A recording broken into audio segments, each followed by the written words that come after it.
এক বুদ্ধিজীবী এক আলেম সাহেবকে বলল, হুজুর আপনারা যে এত পরকাল পরকাল করেন, পরকাল বলতে তো কিচ্ছু নাই। আলেম সাহেব বললেন, আচ্ছা তাই নাকি? বুদ্ধিজীবী বলল, হ্যাঁ। তখন আলেম সাহেব বললেন, আচ্ছা আমি যদি এখন বলি আপনার ব্লাড ক্যান্সার হয়েছে, আপনি কি বিশ্বাস করবেন? তখন বুদ্ধিজীবী বলল, আমারে কি পাগলে কামড়াইছে নাকি এই ফালতু কথা বিশ্বাস করব? তখন আলেম সাহেব বললেন, যদি এই কথাটা কোনো বিশেষজ্ঞ ডাক্তার অত্যাধুনিক যন্ত্রের সাহায্যে চেক আপ করে আপনাকে বলে, তখন কি আপনি বিশ্বাস করবেন?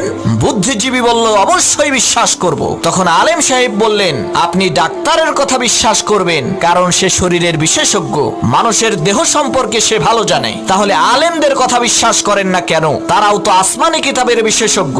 কোরআন হাদিসের মাধ্যমে তারা পরীক্ষা করে বলেন যে পরকাল আছে, মৃত্যুর পরে আর একটা জীবন আছে, জান্নাত আছে, জাহান্নাম আছে। তখন বুদ্ধিজীবী তার বুদ্ধি খাটাইয়া বলল, হুজুর আপনি ঠিকই বলছেন, আপনার কথা সত্য, পরকাল আছে।